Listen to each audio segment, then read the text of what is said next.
Hello everyone and welcome back to day 4 of me trying to build an Animal Crossing winter island in just 12 days ready for Christmas.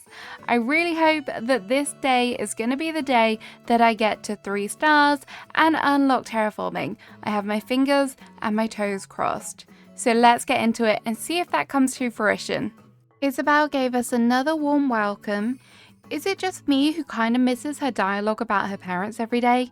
Anyways, she was kind enough to give me a DIY for an ornament wreath. And you know what that means? Tree with lights have finally arrived. It's officially the Christmas season.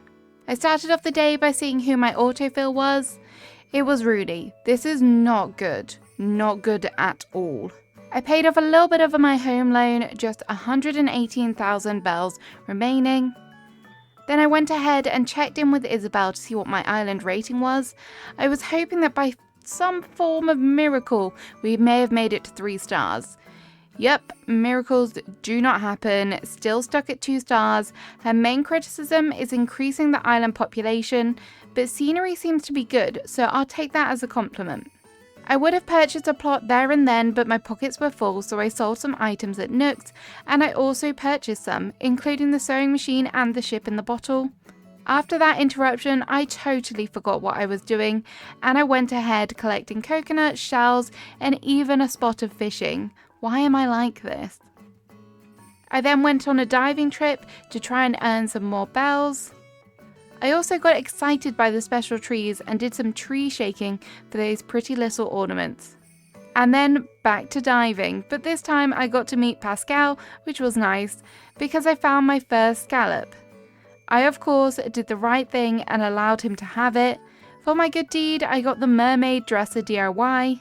I then found CJ chilling on the cliffs and decided to undertake his challenge in the hopes that if I do it, all the fish that I had found would be worth double and I could make some good money. The challenge was pretty easy, thankfully, but upon speaking to him after, I was a little disappointed because all of those fish I had caught only made 18,450 bells. I'm getting pretty tired of being poor. Because of this, I decided it was time to go to a treasure island because it dawned on me. Although I said I couldn't collect bells from a treasure island in the beginning, I didn't say no royal crowns. I honestly didn't think about how much all of these crowns would actually sell for, and I may have gone a little bit over the top. Oops. But at least I don't have to stress so much about money now, and I can focus on other things. I managed to shoot down a balloon and obtain the ornamental DIY lamp. Nice. I paid off my home loan and straight away went and spoke to Tom about upgrading my home. I also decided it was time to demolish the ugly bridge that I had placed in the beginning. After all this, it was a good time to time travel forward, but I totally forgot about placing a pot. Seriously, Emma, I have a brain like a sieve. Isabel gave a warm welcome to Rooney. Trust me, he won't be getting such a warm welcome from me. But with Rooney moved in, maybe, just maybe, we have hit the 3 stars. So I went ahead and checked, and guess what? The island has. That officially means KK Cider is coming to Snowdrop. But honestly, I'm more excited for the terraforming.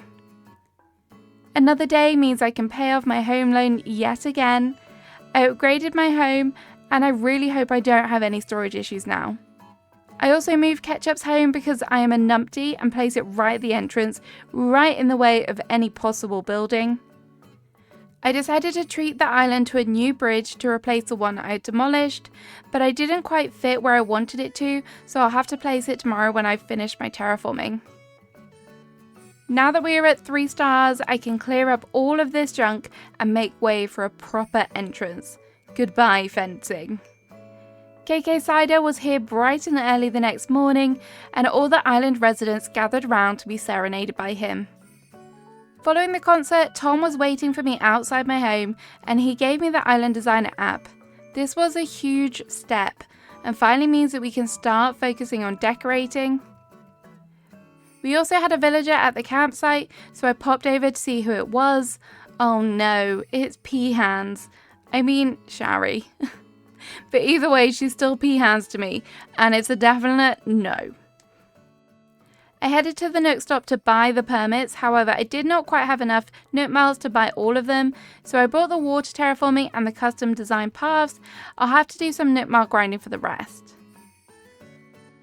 I remembered to edit the area for the bridge and placed it down. Honestly, I hate using my vaulting pole, so I'm going to have to make getting around the island a little bit easier. After some serious grinding, I finally had enough Nook miles to purchase the cliff terraforming tool. To celebrate, I decided to start work on my entrance.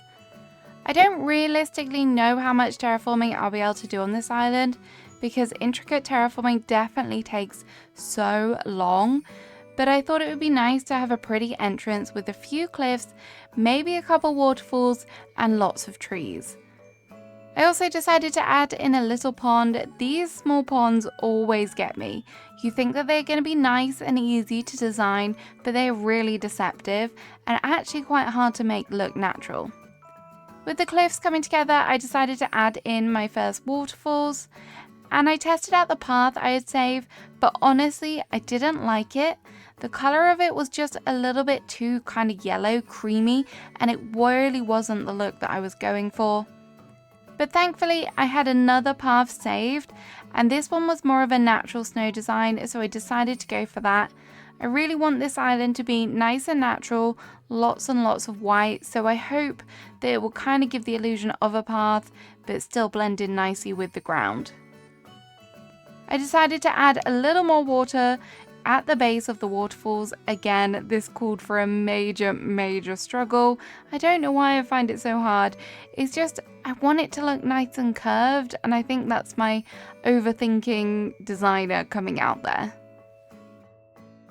With lots of money in my bank, I also decided now would be a good time to go and visit Harv and unlock Reese and Cyrus. I love this cutscene. It is so nice. This whole area is so good, and probably one of my favorite things about the 2.0 update, and I love it when all the camper vans are here. It's so cute. Harriet is also a great addition, but I decided not to have a haircut today. But anyway, enough jabbering about all of that. I went ahead, spent the $100,000 bells on Unlucky Reese and Cyrus so I can customize stuff. So a little recap of today: we have visited Harv's, we managed to get terraforming all unlocked, we started work on our entrance. I really wish I could have completed it today, but the day just like flew by, and then honestly I just didn't have time to do any more work on it. Am I starting to panic whether this will actually get done? Yes, 100%. There is so much going into decorating, and I've not even touched the surface of this island, so I am seriously worried. Come back again tomorrow to see if I do actually manage to make any progress with the decorating and whether we actually get any winter villagers. We'll have to wait and see. But have a great rest of your day. Goodbye.